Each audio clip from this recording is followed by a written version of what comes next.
Bienvenidos amigos a un episodio más de Opiniones en la Mira. Como todas las semanas, estamos Fernando Conde y yo, José Antonio Cisneros, comentándoles noticias, informaciones y opiniones relevantes a los acontecimientos que están pasando, que han pasado y que están pasando esta semana.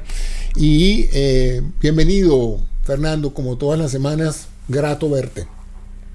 Buenos días, buenas tardes, buenas noches a todos los que nos sintonizan a través de Opiniones en la Mira.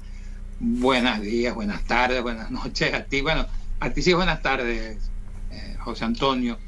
¿Cómo ha estado eso? Estuviste por Texas. Me dijeron que, bueno, la gente en el aeropuerto internacional te estaba pidiendo autógrafos. Así es. Bueno, Ale, fue grato conocer Texas. Para mí fue la primera vez que voy a Houston. Ya yo había estado antes en Dallas, pero fue agradable. Para mí, se lo comentaba a mis hijos, la palabra Houston, la primera vez que la oí, estaba en relación a, vamos a nuestro control maestro en Houston, es decir, a los viajes espaciales y la NASA, ¿no? Fue la primera vez que yo escuché de joven esa que existía una ciudad desde donde se controlaban los vuelos espaciales, ¿no?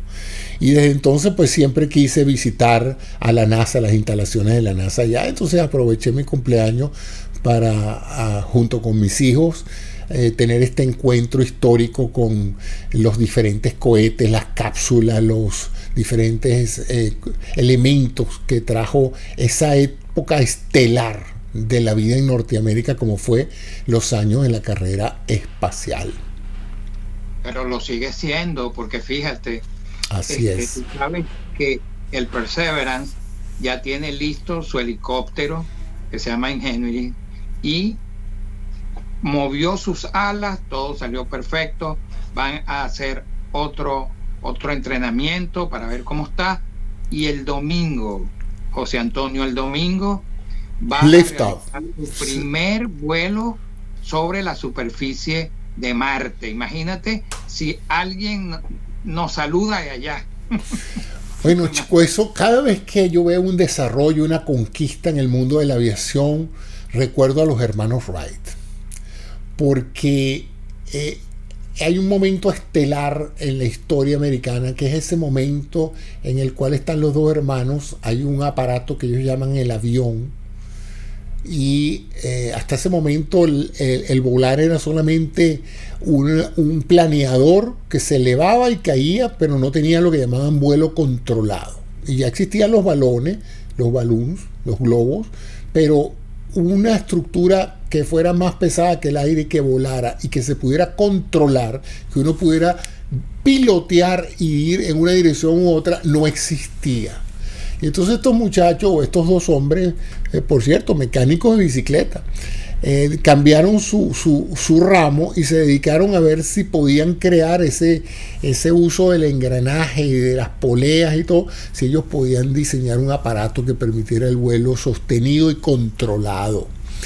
Y ese día en Kitty Hawk ellos estaban allí, pero solo había lugar en el avión para un piloto. Entonces tuvieron que lanzar una moneda al aire y decidir si Wilbur o el otro hermano era el que iba a ser el primer hombre en volar.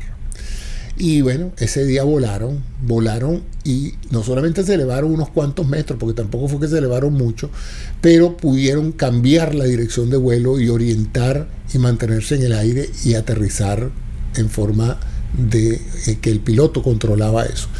Y pensaba siempre, cada vez que veo un 747, un avión de esos jumbo aterrizar, digo, ¿qué pensarían ese par de ingenieros si vieran esto, ¿no? Y ahora que tú me estás diciendo esto, imagínate tú, pues, un vuelo sostenido y controlado en el planeta Marte hay este domingo.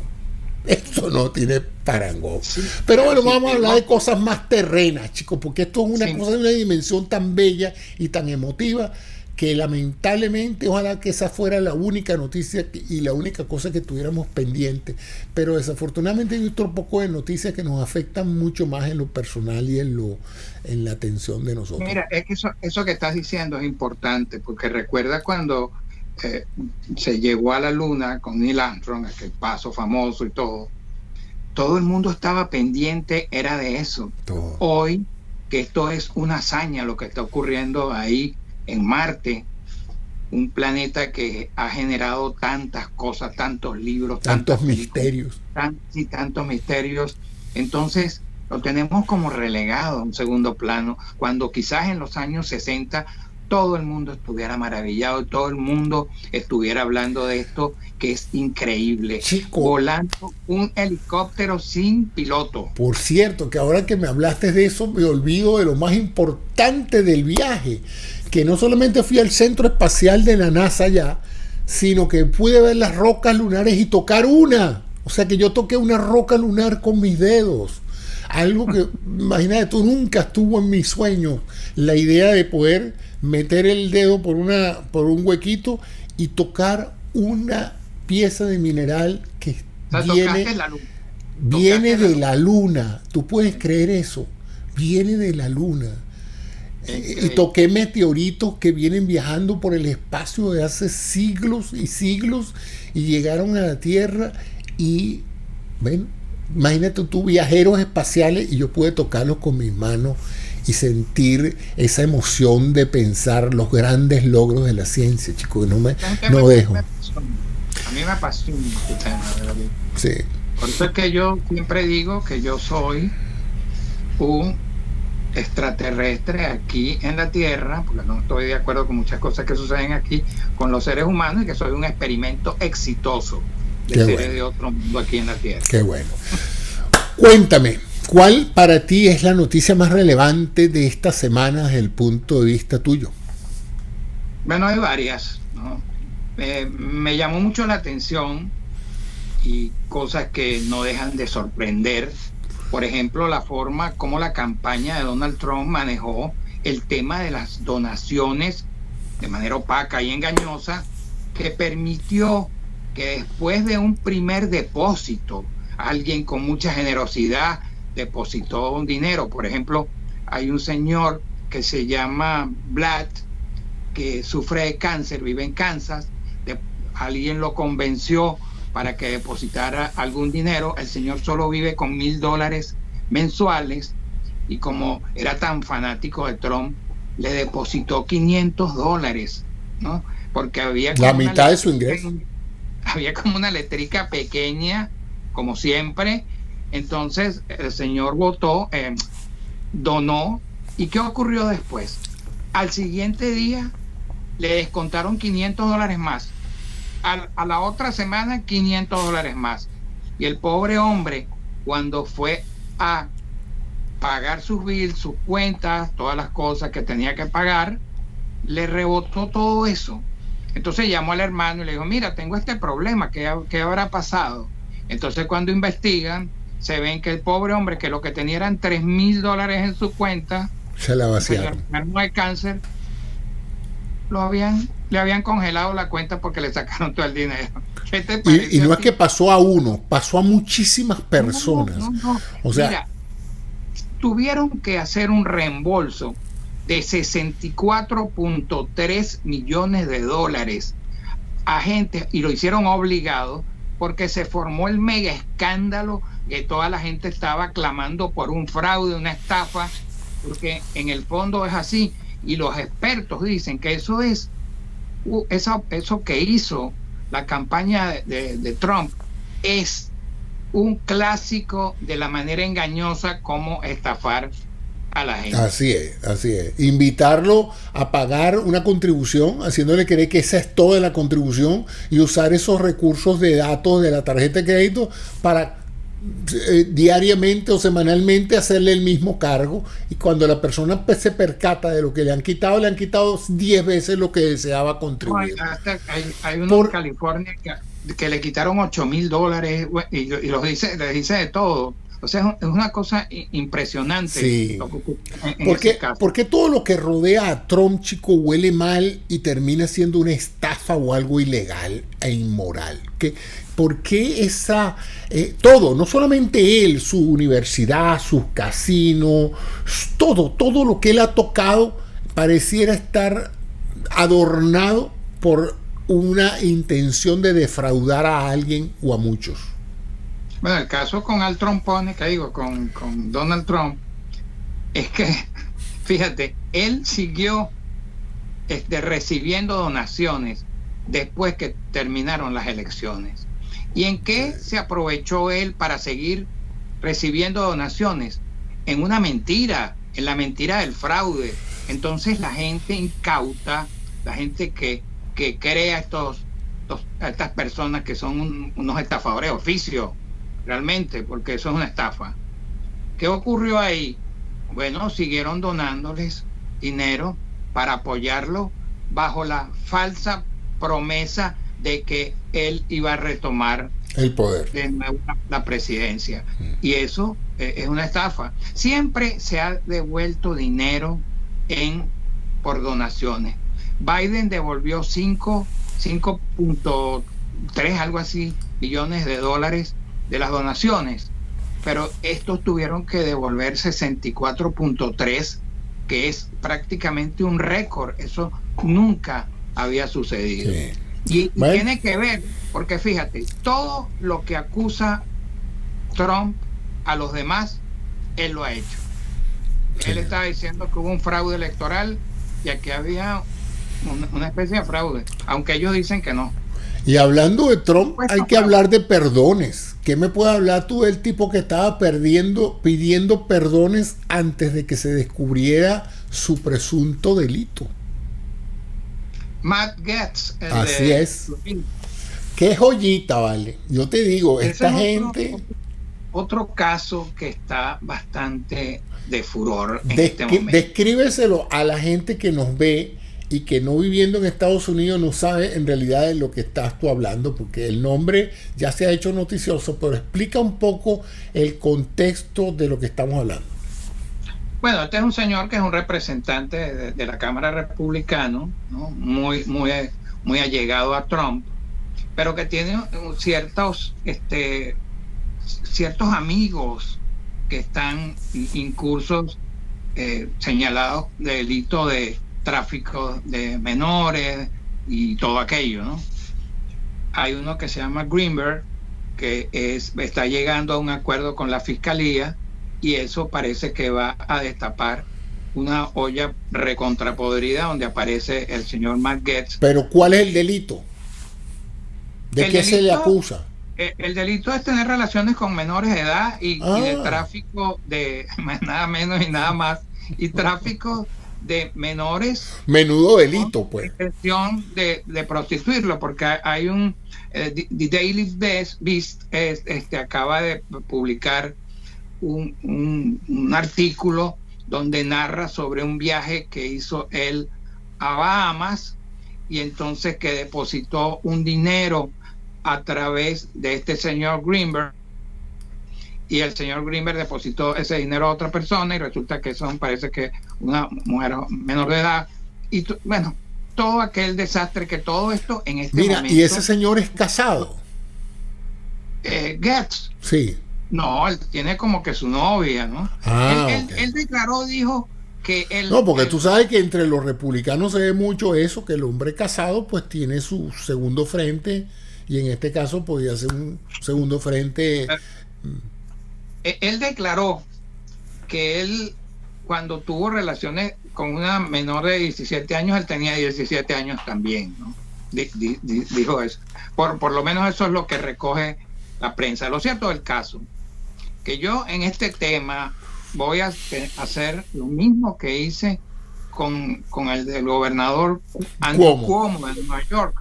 Vamos a esperar las investigaciones, vamos en este momento a darle lo de aquello de que la presunción de inocencia, aunque esto no pinta absolutamente nada bien. Es más, comparado con lo de Cuomo, lo de Matt Gaetz está, bueno, lo de Cuomo es una cuestión, un cuento de niños de pecho. Por cierto, ¿cómo va esa investigación de Cuomo? Bueno, está medio ahí tranquila, porque como salió esto, debe estar peor, claro. Todo eso es un escándalo tapa otro escándalo. Bueno, todos tienen que seguir el curso de las investigaciones, que a mí me parecen muy bien, tiene que dilucidarse, y ya hubo un representante de Illinois republicano, quien ya es el primero que le pide la renuncia a Gaetz. Más rápido fueron los demócratas en pedírsela, y de mayor número a Cuomo. Vamos a ver cómo quedan estos dos problemas, pero de ser cierto, porque aquí estamos hablando ya de sexo, de tener sexo, lo de Cuomo no ha llegado hasta ahí. Lo de Cuomo es una florecita, un besito, un abracito, una sugerencia. Pero aquí la cosa está dramática. De ser cierto, yo creo que vamos a tener, bueno, el señor Gaetz va a tener muchos problemas, porque es un delito muy grave. Sí, sin duda alguna, un menor de edad incitar pero por o lo estimular. menos en este momento es inocente para nosotros. No estamos acusando a nadie. No, es más, está relatando lo que es noticia crimini, ¿no? Lo que se ha dicho en las noticias. Tampoco estamos inventando nada, ni estamos opinando nada, estamos simplemente refiriendo algo que no deja de sorprendernos, que es esta tendencia que se ha manifestado en los últimos años de figuras importantes vinculados a actividades sexuales con menores de edad, chicos, que es algo preocupante. Mire, ¿qué es la vida de Joe Boehner? John Boehner. John Boehner fue el Speaker of the House del Partido Republicano durante el periodo de Obama. Y él creo que entre 2011 y 2015 sí, fue Speaker of the House.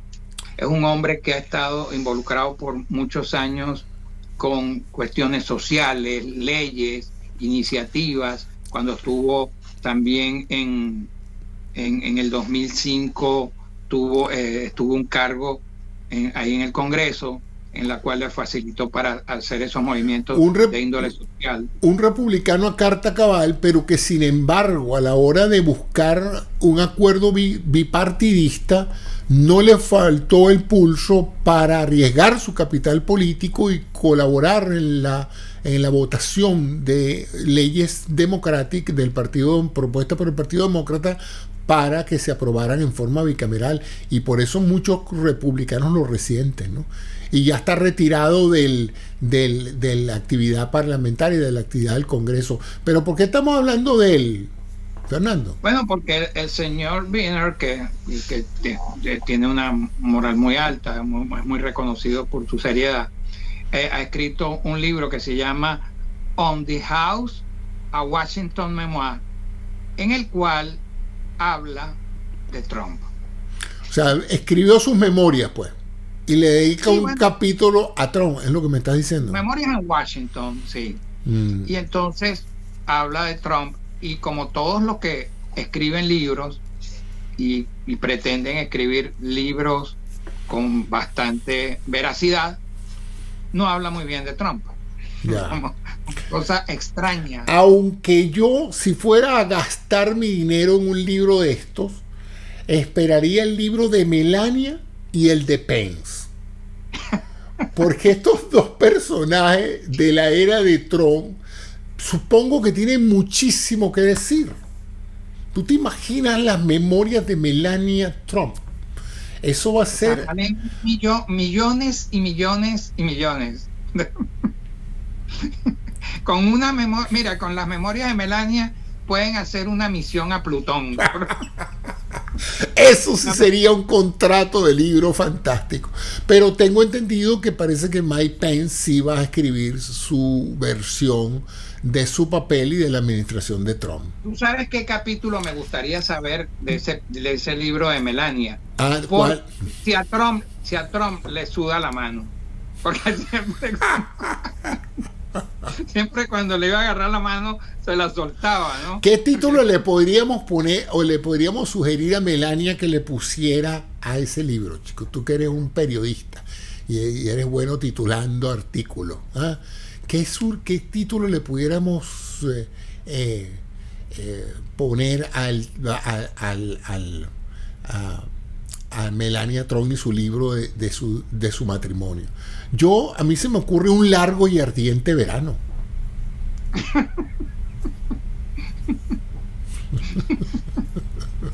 Bueno, mira. No, pero te fui. Bueno, pero algo dije cómico porque te Deseo. quedaste en el sitio, ¿no? Un tranvía llamado Deseo. Un trabillo llamado Deseo. Sí, bueno.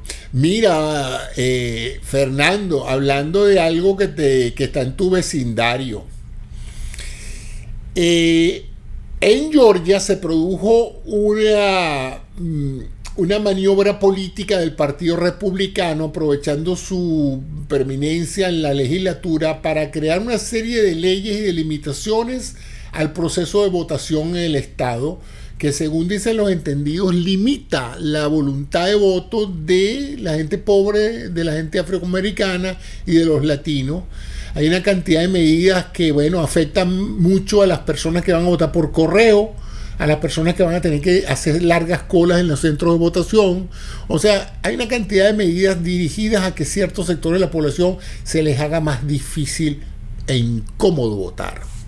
Y producto de esa decisión de Georgia, sorpresa, sorpresa, una organización que a lo mejor te suena familiar, las siglas son MLB, que tú le explicarás a nuestros televidentes qué significa MLB, decidió suspender una serie de actividades del deporte en el estado en protesta por esto que afecta a muchos de los fanáticos de la MLB, y pensando que esto iba a ser un proceso unilateral de esta organización, ya hay otras corporaciones presionando a la legislatura del estado de Georgia para que vean que el cercenar la voluntad de voto tiene consecuencias. Cuéntanos tu versión de los acontecimientos. Bueno, la MLB es la Major League Baseball, en la cual yo trabajo. Yo soy productor de videos ahí. Estoy en mi 7ª temporada. Se trabaja con mucha seriedad, son gente muy serios. O sea, ese es como la liga, la que maneja las grandes ligas. Las grandes ligas del béisbol de grandes ligas, ¿no? De ambas ligas. Entonces, entiendo que hay dos ligas. Las grandes ligas son la Liga Nacional, la Liga Americana, hacen su temporada. O sea, ellos son los que organizan los partidos y llevan toda la parte. No, político totalmente. Y lo que ocurre es lo siguiente, que la Major League Baseball forma parte de la sociedad. Es considerado el pasatiempo nacional. Siempre ha estado presente en los hechos más importantes en la historia de Estados Unidos reciente. La Major League Baseball que comenzó a principios del siglo pasado y ha tenido siempre esa presencia, como te digo, cuando hubo las protestas raciales, cuando ganaron los Tigres de Detroit aquí, estaban ahí, cuando tumbaron las Torres Gemelas, también mostraba como el signo de recuperación de algo. Fíjate que fue la primera liga el año pasado en realizar una temporada completa, y con esa seriedad y atendiendo los consejos de los médicos, logró terminar su temporada, aunque recortada, porque ya sabemos todo lo que pasó el año pasado, pero fue un éxito también. Pero la Major League Baseball es también una organización deportiva que forma parte de la sociedad de Estados Unidos y también tiene su capacidad, como es el deber de todos nosotros, de levantar la voz si nosotros vemos, nosotros los estadounidenses, que están atentando contra nuestra democracia y contra el derecho al voto, que es la máxima representación precisamente que tiene una democracia. A raíz de que el gobernador Brian Kemp de Georgia promulgó en tiempo récord una ley de supresión al voto, básicamente, donde se obstaculiza al votante que vaya a las urnas a votar, porque hay una serie de medidas ahí que son hasta absurdas, porque impiden que alguien que esté haciendo una cola para votar le den hasta un vaso de agua o le lleven una botellita de agua, cosas así, que él por cierto aplicaba cuando estaba en campaña electoral.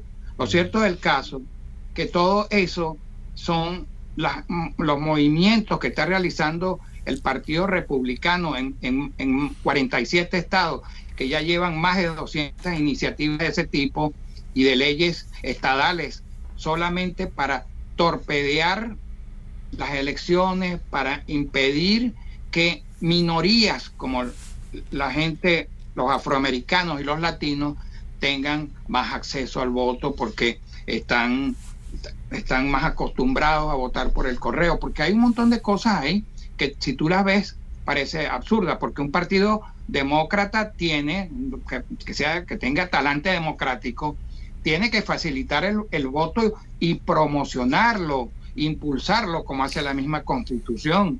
No, ellos no. Porque no tienen los votos. Al no tener los votos, pues sencillamente... Ellos están tratando de que la gente tenga dificultades para votar, porque saben que los demócratas, las personas que votan por los demócratas, tradicionalmente utilizan mucho más ese mecanismo del correo, y ya tú sabes lo que han tratado de hacer desde Donald Trump, acabar con el correo de Estados Unidos. Entonces la Major League Baseball decidió cancelar el juego de estrellas que se iba a realizar en la ciudad de Atlanta, con otros actos que involucra ese juego de estrellas. Lo van a realizar ahora en Denver, y también van a realizar en Denver los homenajes que estaban destinados a Sarah Hank Aaron, que es una leyenda del béisbol, claro. Un hombre que le quitó el récord de jonrones a Baby Ruth. El problema aquí es que esos y otras corporaciones también se unieron a eso. El problema es que estas son expresiones de una parte de la sociedad de Estados Unidos. Pero lo que sí es negativo es que venga el expresidente Donald Trump a llamar a un boicot a esas empresas y al béisbol de Grandes Ligas, atentando contra la economía de este país. Usualmente un presidente, cuando termina su mandato, se va a pasear o se pone a jugar golf, en el caso de él, pero con la boca cerrada, aunque yo no estoy negando que tiene su derecho de opinar, pero no de inmiscuirse y de torpedear lo que es la parte económica de ese país, de este país, porque cuando tú dices que no vayan al béisbol, que no se monten en Delta y un montón de la Coca-Cola y todo eso, tú estás atacando a partes, a sectores de la economía de Estados Unidos. Así es. ¿Qué otra cosa tenemos en el tapete? ¿Qué me cuentas de otro aspecto que te tenga preocupado? Porque a mí me tiene preocupado cada vez que escucho que están subiendo los casos de COVID en el estado de Michigan donde tú vives. Entonces, sí, bueno, están subiendo por el tema de las variantes. Están subiendo, y están subiendo los hospitalizados, no solamente la gente que sale positiva. Sí, también aquí en Florida. Y bueno, eso nos tiene bastante preocupado, porque ahora las opiniones de los expertos que siguen monitorizando cuáles cepas de virus, cuáles variantes de virus están predominando en la sociedad, nos acaban de informar que la cepa inglesa, la variante inglesa del virus, ha pasado a ser la más prominente en casi todas las ciudades donde está aumentando el número de casos. Y como ya vimos eso presentarse en Europa, y ciertamente a raíz de la variante de Brasil, también vemos un aumento de casos en Chile, en Colombia, en México, en Venezuela. Todos los hospitales están saturados de pacientes, ya la infraestructura de terapia intensiva está prácticamente colapsando en muchos de estos países, pues porque las vacunas no llegan. Y cuando más esperanza se tenía en la vacuna de AstraZeneca, se vuelven a presentar acontecimientos en relación con esta vacuna que hacen que mucha gente esté francamente perdiendo la confianza en la misma. La primera es que ya se ha establecido una clara vinculación, y fíjense la palabra que estoy usando, vinculación entre la vacuna y las trombosis del seno venoso que se están presentando, que se han presentado algunos cuadros en Europa, en el continente europeo. Entonces, todavía la probabilidad de que eso pase es muy baja. Es un evento raro, pero aparentemente sí hay una vinculación entre la vacuna yo te quería hacer una pregunta, y esta trombosis. Porque yo veo que ahí hay un problema más grande en cuanto a esto. Mira, ayer tenían como que era 29,000 personas se habían apuntado para vacunarse en Madrid, en España, y fueron 10,800. Y hay un lío formado porque la gente de los medicamentos en Europa da una primera versión, después da otra versión, después entonces cuando ellos tratan de tomar una decisión en conjunto, tú ves que Portugal va por un lado, Alemania ya dijo que está dispuesto a comprar la Sputnik, que todavía no la han aprobado en Europa, los otros igual. Entonces hay un problema de comunicación gravísimo, porque tampoco le han explicado a las personas en Europa, en España, por ejemplo, qué va a pasar con los que se vacunaron ya. Se vacunaron con la primera dosis de AstraZeneca, que se ha convertido en un dolor de cabeza. Yo tengo unos amigos en México que yo les pregunté, mire, ¿cómo han hecho? Entonces se vacunaron, pero ahora se están tomando una pastilla de aspirina todos los días. Entonces está la gente en la duda, me la pongo, no voy. Y entonces hay los mismos políticos, están la gente del Partido Popular pidiéndole al PSOE que explique cómo es el rollo que tienen ahí, porque todos dan una versión diferente, algunos politizadas, pero yo noto que en toda Europa hay un gran problema comunicacional con respecto a eso, que está aprovechando el señor Vladimir Putin con su vacuna como para dividir a los estados, a los países europeos, a los estados miembros pues de la Unión Europea. Pero lo más grave es que sin tener el stock suficiente para dárselos a Europa, porque ya recuerda que los europeos cometieron el grave error de irse en masa a comprar vacunas sin preguntar si había esa cantidad de vacunas. Entonces sucedió que cayeron en una cuestión de desabastecimiento. Europa está convertida en un lío en este tema. Bueno, le está costando todo el prestigio a Angela Merkel, porque los alemanes son gente muy obsesionada con la eficacia y la eficiencia, y en este caso muchos le están atribuyendo al final de su gestión en el gobierno toda esta desinformación que en Alemania hay en relación con estos temas de no saber exactamente qué áreas están o no están bajo control de cuarentena y de la eficacia de la distribución. Lo que pasa es que tú tienes que entender el conflicto, ¿no? La vacuna Moderna y la de Pfizer eran la vacuna de América, y la vacuna de Oxford era la vacuna europea. Se hizo una gran inversión emocional en el hecho de ser producida en Oxford y de ser económica y de tener pues una tecnología de punta.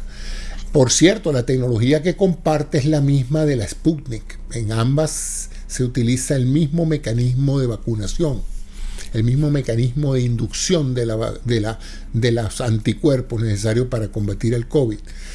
Es más, de hecho, se habló en una etapa temprana el año pasado de una colaboración entre Oxford y Rusia para mejorar un poco las modificaciones a la vacuna. Y si están aconteciendo este mismo problemática con la vacuna Sputnik, obviamente no nos estamos enterando, ¿no? La incidencia de estas trombosis es muy baja. Es de 1.2 en 1 millón de habitantes. usualmente en personas menores de 30 años, mujeres fumadoras y tomadoras de anticonceptivos. Esa es, digamos, la parte epidemiológica de este mecanismo por el cual esos senos venosos donde se colecta la sangre que pasa por el cerebro para volver a reintegrarse a la circulación, se producen trombos ahí. Es un proceso bien interesante, difícil de explicar, no se conoce específicamente por qué. Por cierto, que pasa también con la igual incidencia en algunos pacientes que reciben el anticoagulante heparina. Entonces, en algunos pacientes, en la mayoría de los pacientes, la heparina es un anticoagulante, es decir, ayuda a disolver los trombos. Pero en algunas personas, este mismo medicamento aplicado en dosis regulares produce una trombocitopenia, una caída de las plaquetas, y se produce, chicos, una trombosis justo en esa ubicación. Nadie sabe exactamente el porqué de esta problemática. Aparecen estos pacientes y al principio se dijo, bueno, pero eso no es a consecuencia de la vacuna, sino eso es estadísticamente algo que se está presentando normalmente en la población, y fíjense que no hay mucha diferencia entre la población vacunada o no en términos de la probabilidad de que este fenómeno se presente. Pero la última información que tenemos de la Agencia Europea de Administración de Alimentos y Drogas es equivalente a la FDA aquí, y dice que no, que sí hay una vinculación. Pero es que ahí está el problema, porque de la forma como lo dijeron. Es más, han cambiado ahora el mensaje y dicen, no, sí hay una vinculación, pero todavía el riesgo es tan bajo que los beneficios de la vacuna son tan altos que vamos a seguir vacunando. Porque en condiciones normales... Tenías que invertir eso, porque la noticia para ellos tenía que haber dicho, mira, esta vacuna sigue siendo segura a pesar de que hemos encontrado esto, pero recuerden que todos los medicamentos pueden generar problemas. Sobre todo cuando se están aplicando millones de personas. Algunas personas tienen sus contras. Sí. Siempre. Entonces, el mismo caso de la vacuna, porque realmente el porcentaje como que es 0.003 por ahí, sí, muy bajo. De personas. Entonces, porque ¿cuántos se vacunaron en el Reino Unido? Como 28 millones de personas, y no hubo un caos. No lo ha habido. Pero yo veo ahora muy difícil la decisión política en los Estados Unidos de aprobar esa vacuna aquí.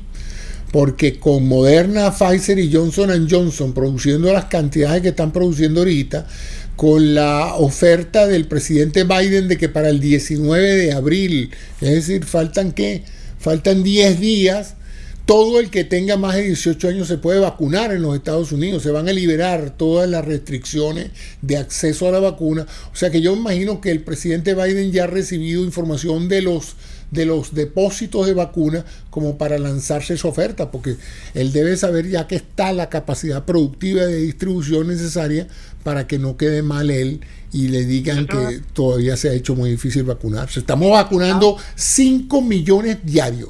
Él prometió 1 millón diario y estamos vacunando 5.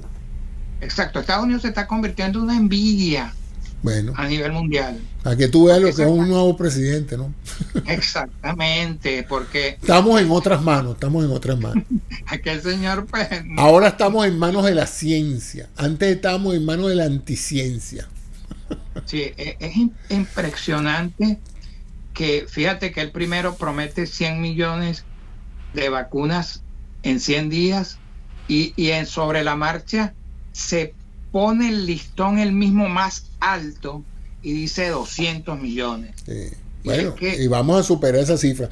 Por cierto, Fernando, yo no sé si tuviste la semana pasada que no tuvimos programa por problemas técnicos, señores, pero yo sé que ustedes nos extrañaron. En la semana pasada se produjo un programa excepcional en CNN.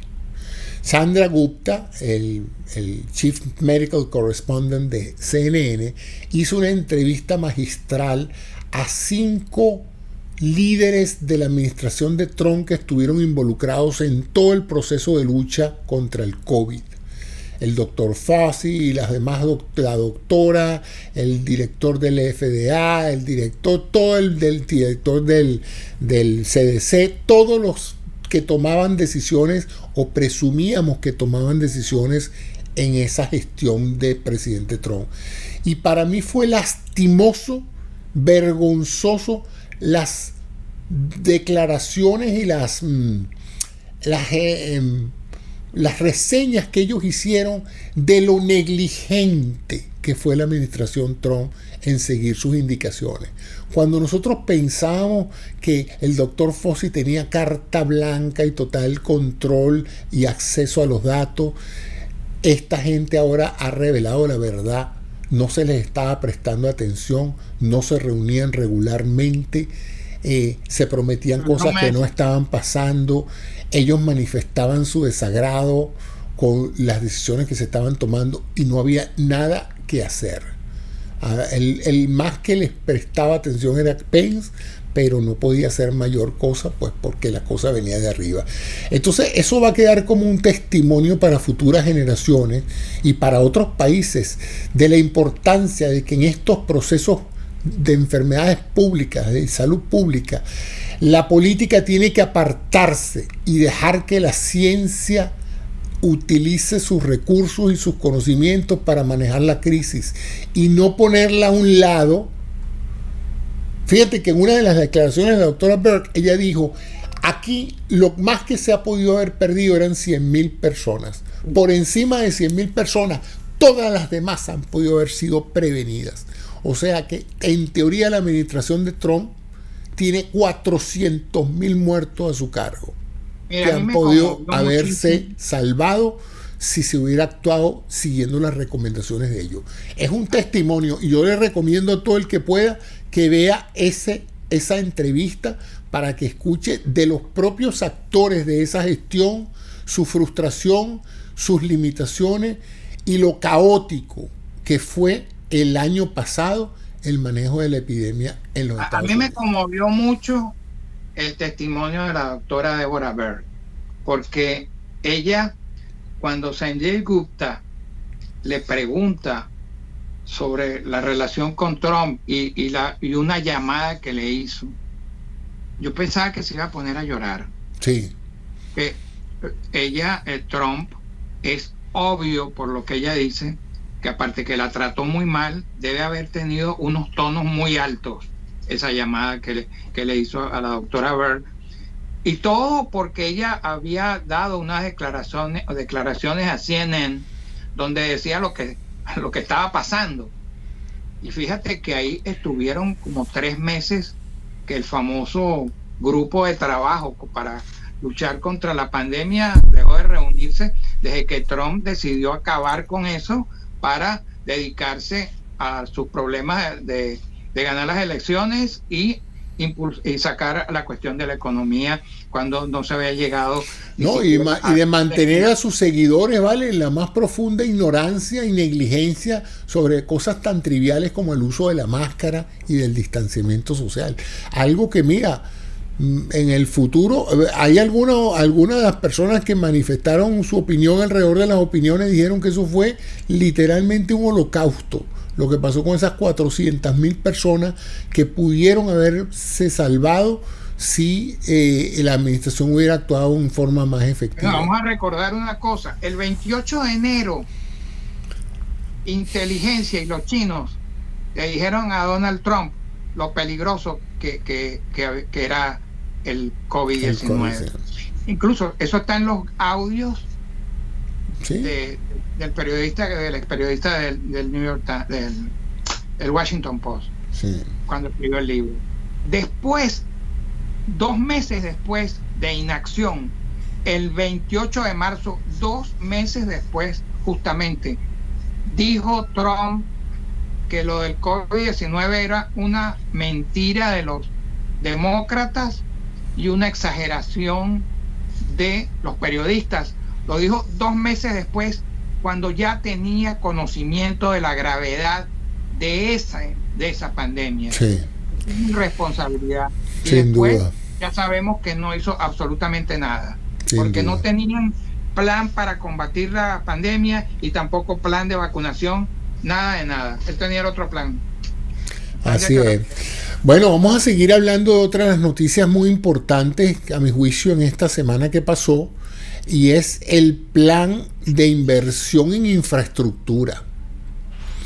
La posibilidad de lo que se llama un nuevo trato, un New Deal, una nueva etapa en la vida americana para ver si podemos rescatar la infraestructura de este país, que cuando uno ve documentales de otros países, da pena pensar en nuestros aeropuertos, en nuestras carreteras, en nuestros trenes, en nuestra infraestructura de puentes y la tremenda necesidad que hay de invertir en nuevas tecnologías, ¿vale? Nos estamos quedando atrás en la parte de energía eléctrica, en la parte de generación de baterías para carros eléctricos y para hogares, en el desarrollo de tecnologías solares. O sea, literalmente vamos para atrás. Entonces Biden ha decidido hacer un plan multitrillonario de inversión en este sentido, que necesitamos todos, no solamente para generar trabajo, que se necesita bastante, sino para generar la tecnología que nos va a permitir mantener nuestro liderazgo mundial como proveedor de bienes y servicios en estas tecnologías importantísimas de energía y de alta tecnología de telecomunicaciones. Bueno, para poder hacer eso vamos a tener que redistribuir la manera en que la riqueza se maneja en América, y entonces se ha propuesto un aumento de los impuestos para la gente que gana mucho más dinero que tú y que yo. Claro. Porque si no, ya estuviera yo protestando. Pero en general lo que quiero decir con esto es que hasta Jeff Bezos, el multimillonario, ha dicho que sí es importante que ellos paguen más impuestos para ver si mejoramos la calidad de esta casa. Entonces, ¿cuáles tus impresiones, opiniones y tus comentarios en relación con este intento de Biden de mejorar la infraestructura de este país? Bueno, eso era un movimiento crucial que se necesitaba, porque va a generar muchos empleos, ¿no?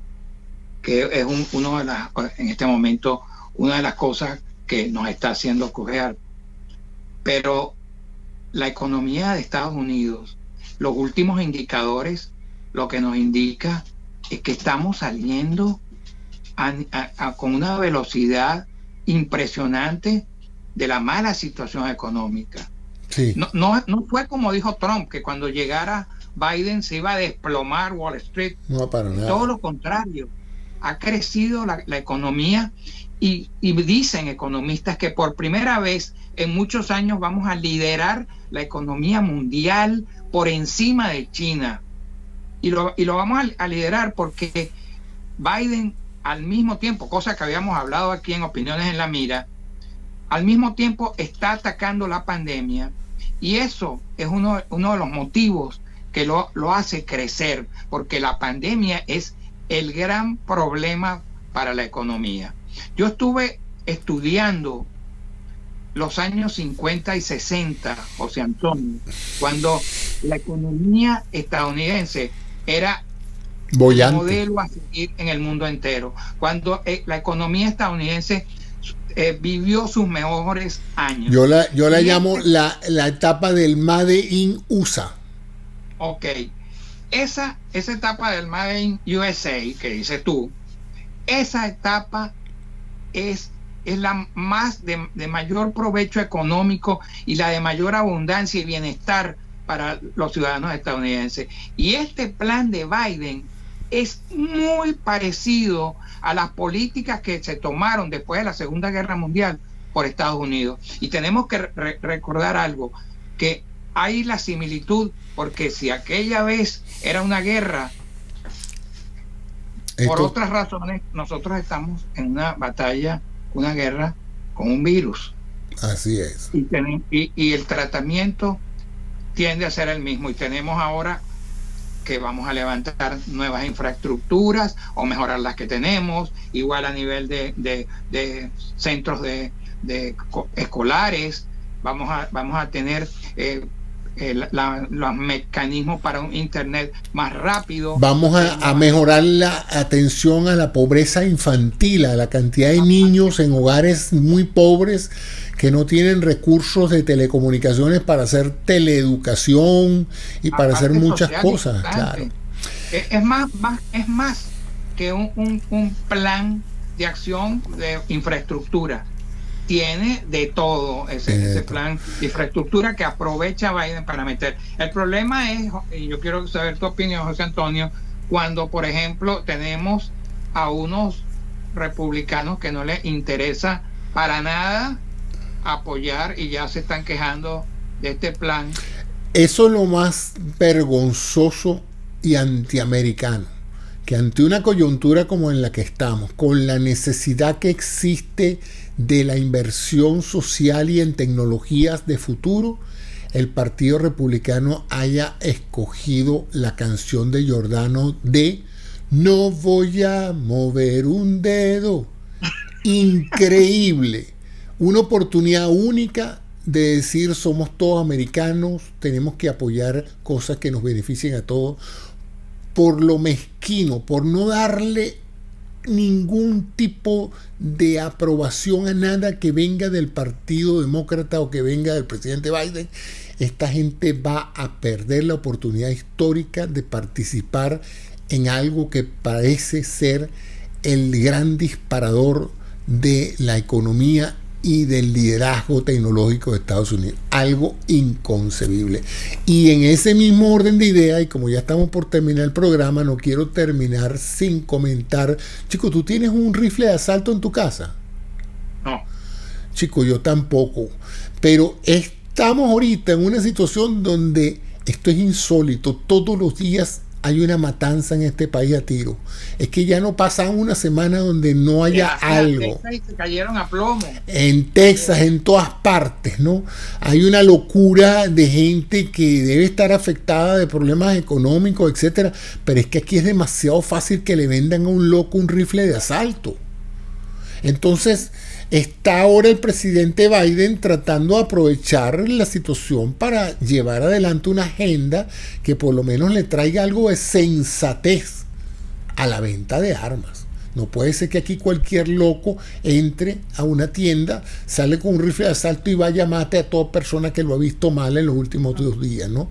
El tipo tenía, contó el hermano, en Colorado, el tipo tenía un montón de problemas psicológicos, voces que le decían y entonces lo botaron de un trabajo y salió a matar a la gente, ¿no? Es que aquí no hay, imagínense ustedes, amigos, los que no viven en los Estados Unidos, que aquí ni siquiera hay una forma de que si alguien sospecha, un médico sospecha que alguien está en poco control de su conciencia y de sus decisiones, pueda informar a alguien que active, lo ponga en una lista donde antes que todo se le prohíbe a ese individuo comprar un arma. O sea que un tipo puede salir diagnosticado de una clínica psiquiátrica como un peligro para él y sus semejantes y salir, pararse a media cuadra y comprar un rifle de asalto, y no hay sistema posible por ahora para identificar que ese hombre debe prohibirse de la venta de armas. O sea, a ese extremo hemos llegado, pues. Y cualquier intento de hacer algo en ese sentido es visto como una afrenta a la segunda enmienda. O sea, estamos mal en un país donde hasta la gente que tiene armas, que defiende el derecho de tener armas, está de acuerdo en que hay que tomar ciertas medidas para limitar el acceso. Excepto Ted Cruz, que dice que los demócratas lo que quieren es arrebatarles las armas a la gente y un montón de mentiras, cuando es aquí un clamor que pide a las personas de que eso se controle, porque ya no, mira, después de los otros atentados que sonaron más en la prensa, han habido un montón, ¿sabes? ¿Cómo no? Ayer mira, los jefes de policía, los jefes de ATF, de Tobacco y cuerpo, toda la gente sensata aquí, incluso que son policías y trabajan con armas, dicen, aquí hay que poner algo de orden, porque no puede ser que nosotros vamos a atentar a una cuestión doméstica que debería ser resuelta a punto de nada, de discusión, y termina a la vaquera, termina a tiros. Entonces, bueno, claro, porque es que de hecho, eso eran unas leyes que data de cuando estaba el de la independencia, ¿no? Y de la independencia, de la conquista del oeste, de época en que no había policía, no había nadie, no había ley, y tú dependías enteramente de tu capacidad de defenderte a ti mismo. Pero ya hemos superado todas estas etapas. ¿Y qué me dices también de la ola de de atentados de odio, ¿vale? De gente asiática golpeada, maltratada, abusada por su origen asiático. Y tú ves, independientemente de que tú creas o no en eso, eso todo de una manera forma parte de la narrativa que creó Trump, hablando del virus chino y del virus Kung Fu, y entre burla y otra cosa, en una mente distorsionada, crean el marco mental de justificación para agarrar a cualquier persona que venga de Asia, que tenga aspecto asiático, sea chino o no, porque ahí entran, qué sé yo, todo el mundo, todo el que vive en esa región del mundo y tiene esa genética, y entonces alguien se sienta en capacidad de insultarlos, vejarlos, o peor, golpearlos y matarlos. Es tan así que el discurso tiene consecuencias, que cuando este señor Trump de manera irresponsable señaló a los médicos de que estaban aumentando el número de muertos por COVID-19 por dinero, las enfermeras tenían que salir en Nueva York escoltadas por policías porque las querían atacar. Bueno, el doctor Fauci y me imagino que todos ellos reflejaron que todos andaban con protección del servicio secreto porque tenían amenazas de muerte contra ellos. Bueno, si al final no terminaron amenazando de muerte a Pence no lo iban a ahorcar en la sala del Congreso. A esos extremos llegaron. Fauci fue una de las víctimas, sí, Fauci, porque sí. que le pedían la cabeza de él porque él se la pasaba hablando en los mítines mal de Fauci. Pues. Sí, bueno, chicos, entonces tendremos que ver ese indigno papel de la fracción republicana en el Congreso de los Estados Unidos bloqueando todo intento de mejorar el país. Seguiremos viendo todo intento de evitar controlar el acceso a las armas, con la consecuente secuela de muertos y heridos, que cada día los hay más, y seguiremos, bueno, tratando de luchar contra esta corriente que ha llevado a este país a una polarización tal que prácticamente hay un lado del país empujando y otro lado anclando y retrasando el progreso de esta nación. Bueno, ya estamos llegando al final de este programa de esta semana. Y si tienes alguna otra palabra o algún otro comentario antes de despedirnos, Fernando. Estén pendientes el domingo, y tú también, que ya vienes de la NASA, para ver el helicóptero. Es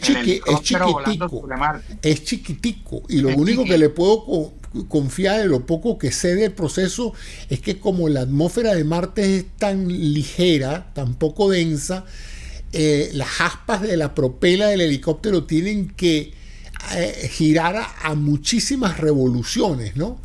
Pero si fuese posible el vuelo controlado y sustentable, esto abre unas posibilidades de exploración increíble, que nosotros hayamos podido trasladar la aerodinámica terrestre a la aerodinámica marciana. ¿Qué te parece esto, Fernando? Dime tú si la ciencia no es como para disfrutarla tanto como la poesía o la música. Yo voy a estar pendiente de eso. Yo también. Bueno, muchas gracias, amigos, a todos ustedes por su sintonía con nuestro programa Opiniones en la Mira. Todas las semanas, mi compañero aquí de Fórmula, Fernando Conde, y yo estaremos comentándoles temas, opiniones, y como siempre, la invitación es para que se suscriban a nuestro canal, le activen las notificaciones y nos hagan comentarios y le digan a sus amigos: mira, chico, hay un sitio ahí donde te colocan en la mira, y entonces hay opiniones interesantes y uno se actualiza un poco sobre la influencia de las tendencias políticas, sociales y económicas. Pero seguimos adelante, Fernando. Este es un nuevo episodio. Muchas gracias, amigos, y bueno, ya veremos para dónde vamos. Nos vemos la semana que viene. Seguro. Gracias, pues.